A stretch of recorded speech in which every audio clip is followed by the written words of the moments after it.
Hello, fellow old schoolers. Echo Greg here with round number 4 of the 2025 Old Line Joust XPoints event. This was an event put on by the Old Line crew out of Maryland. This was in Mount Airy, Maryland at a local VFW. Jeff Walker was the TO and he did a fantastic job. This was in November of 25, so using the 2025 XPoints points list. So things will look a little different. Some of the decks and points will be different than what they are currently as we record this in March of 2026. If you're near the area or can travel, whenever Jeff puts on an event, I highly recommend you make it out to see one. So this is round number 4. It is myself, Greg Graham, versus Nate Shu. We are both 3-0 in this round. So let's take a look at Nate's deck. Nate is on a Lion Dib Bolt. He has 4 Javeliers, 4 Orders of Leaper, 4 Chain Lightnings, 4 Lightning Bolts, 4 Savannah Lions, 4 Dibs. Then he's got a Recall, an Ancestral Recall, 1 Swords Main, Chaos Orb, 2 Earthquakes, 4 Sonic Blasts, 2 Disenchants, and then 4 Plains, 4 Volcanics, 4 Plateaus, 4 Tundras, 4 Factories, 3 City of Brass, although one of those cities is probably going to be swapped out for a Joust. Joust was a card that was created just for this event. It's a mixture of City of Brass, where you can tap it for any color mana it deals damage to you, but it works more like the mana confluence of modern cards, where it only deals you damage when you tap for mana, not when it's tapped for anything. But it also has the text of Arena onto it, so you can pay 2 and tap it. You choose a creature, and your opponent chooses a creature, and then they fight. So a cool addition, unique card made just for this event.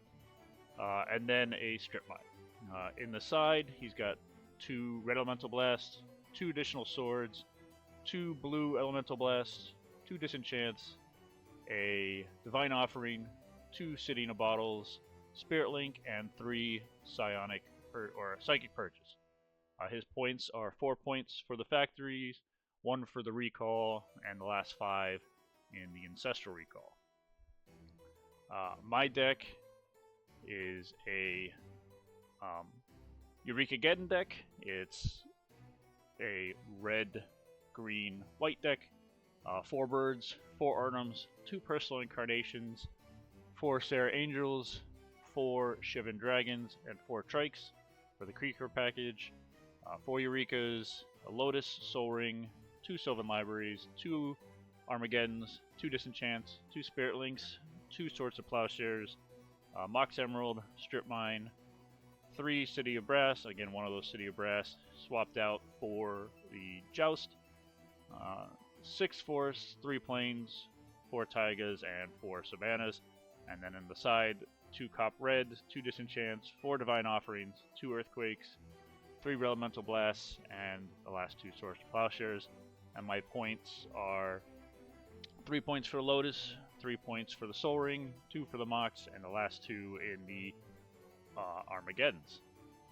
So I think I'm favored in this matchup. Again, my stuff is all bigger, and especially in Nate's deck, he's only got the 1 Swords to Plowshares main. Most of my stuff is not foldable, and very little of it is blastable. Earthquakes don't do a whole lot. They're going to have to do hit, and plus I have a good amount of flyers in the Sarahs and the Shivans. Nothing he has outside of the Swords and the Chaos Orb can hurt my Incarnations. I do have 2 main deck Spirit Links that will help against the burn. So as long as I don't get mana screwed, and really he has no mana denial outside of the Chaos Orb and the Strip, I should be pretty good on it. He can bolt my birds and stuff, but as long as I can get to 4 mana and I just don't completely brick on cards, I feel pretty favored in this deck matchup. Again, this is one of the reasons why I like the Eureka decks in XPoints, is they match up really well with the Lion Dib bolts, which are all over the place. So As long as they don't just get a nuts hand and burn you out real fast, you feel pretty favored. So, with that, let's get into the match.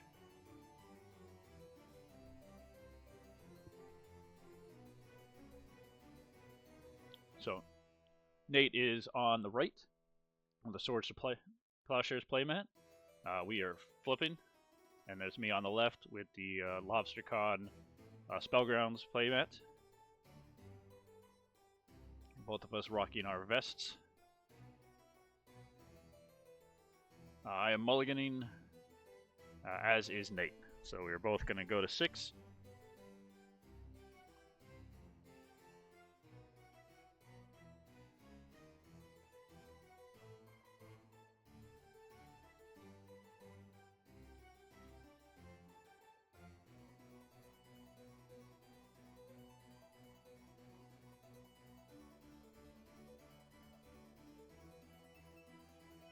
See, Nate and I are talking quite a bit. We've known each other for probably 7 or 8 years at this point. He's one of the Old Order Pennsylvania guys, and so pretty close to each other. We do a lot of events. So, yep, looks like we're happy. We've each kind of, yep. So, Forest and the Birds, I got to play. Mountain and a Lion, or Plateau and a Lion. I've got a Taiga, Chaos Orb, and a second Birds.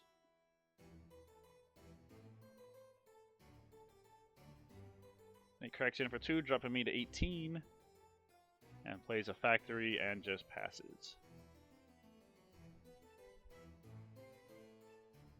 I play a Savannah and pass back, no play. But I am already at 5 mana, so even though I don't have the Eureka yet, or at least don't have the Eureka plus big stuff, I'm pretty close to being able to just casting something big anyway. So they cracked in for 2, dropped me to 16. Plays a Dib, which I'm going to activate the Chaos Orb on and hit. Then I go to my turn, draw.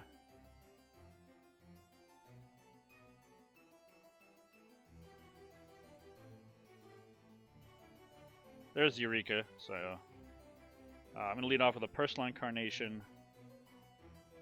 Nate's going to drop a Savannah Alliance, and that's it. I'm done. He decides just to play the 1 card. So, if he's got a Chaos Orb, I'm in trouble, but if not, that Incarnation is going to do a lot of work for me. Especially when I throw a Spirit Link on it. So, I'm going to swing in for 6 and gain 6. And there's no way he can kill it. So I'm up to 22, he's down to 14. And now I have a sufficient life total that, even if he finds ways to repeatedly burn it out, I can just afford to pay the life to keep the Incarnation alive, and I'm going to gain 6 life a turn, so things are looking pretty good. Yep, so he's going to crack in for 6, but I've got a disenchant for his Factory, so I take 4 down to 18. Swing in for 6, put him down to 8. I go up to 24, and then just pass back.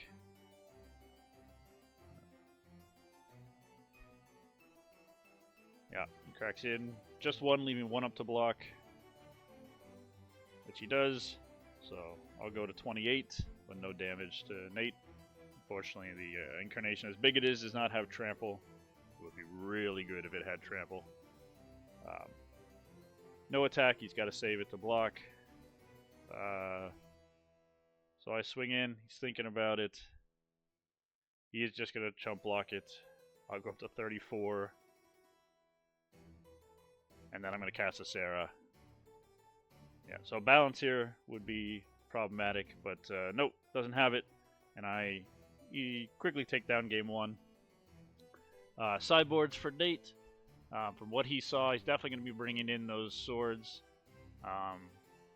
Probably a Spirit Link of his own. He can just throw it on my creature to act like another swords. I didn't see any Urnums, so I'm not sure if he'll bring in the Sedina bottles. Didn't see any trikes or anything that really needed to be Divine Offering. And he might bring in a Disenchant. It's hard to say. For me, I'm going to bring in the Red Elemental Blast and the other swords. That's probably all I really need to worry about. Again, the Cop Red, I might bring it in. It's not really what I'm going to be doing in this matchup. But again, I can't take out a whole lot of stuff. So I have to be very careful. If I take out too many creatures and Eureka's not good enough, I take out the Eurekas, then I can't really get the creatures out the way I want to. Yeah, Disenchants are good because he's got factories. Geddon I probably take out here just because he's a very low. Geddoning is not necessarily going to do a lot against him, so probably take out the Geddons, bring in the swords, and maybe figure out something in to bring in the blasts. But looks like we are all sideboarded up and we're ready to go. And off to game number 2. So since I won game 1, Nate will be on the play in game number 2.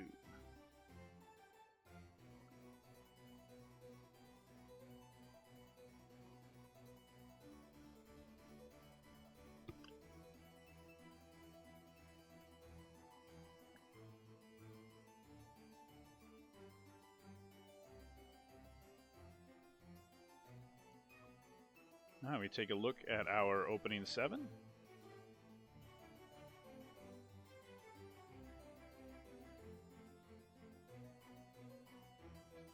Nate is going to keep.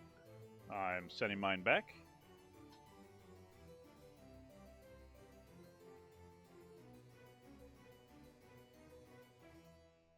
Taking a look at the second hand. That definitely looks much better. I'll throw that one on the bottom, and we are ready to go. So Nate will just Volcanic and pass. I'll do Force into Birds. No Bolt.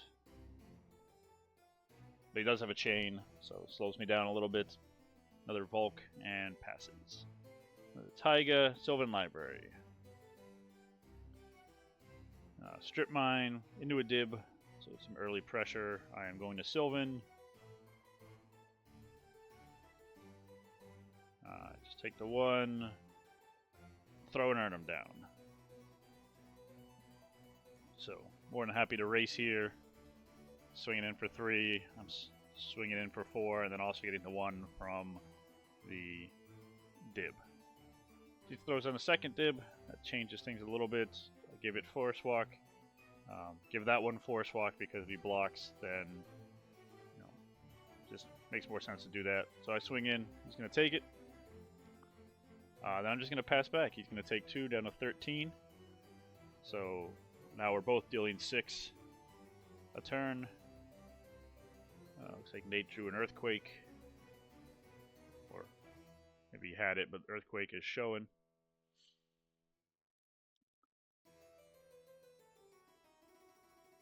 Yeah, he swings in with the Force Walking 1. I drop the 14. I'm going to Swords the one that he's keeping back to block with. Putting him back up to 16. Seems like that was his plan to try and get that. Ooh, I played a Joust. Swing in for 4. And then I take a damage. Looks like I am playing a Trike. So Nate's at 12, dropping to 11.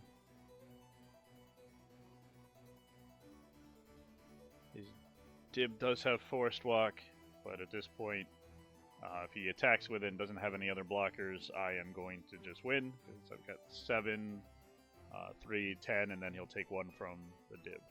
So, yeah, swing in for both. He's going to throw it in front of the Arnhem.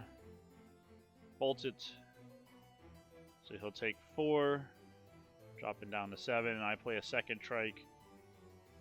And so yeah, Nate's in trouble. Got a Joust, but he can't use it because I've got 6 damage in Trikes. So looks like he does have a lot of white stuff, swords, disenchants, things like that, but he just, again, can't tap any mana that he needs. Yep, he shows up, scoots up, and that is match number 4. So I take it down a very quick 2-0. A lot of fun games. Again, I just think my deck is pretty favored in that matchup unless they get a real explosive start or draw all their burn and can burn me out before I can do stuff. So that puts me at 4-0, and Nate drops down to 3-1. But 2 rounds left to play, so not a bad position for Nate to be in. I believe at least some amount of 4 and 2s do make the top 8, so he still has a very good shot to get in. So that is it for round number 4. Thanks everyone for watching, and I will see you soon for round number 5.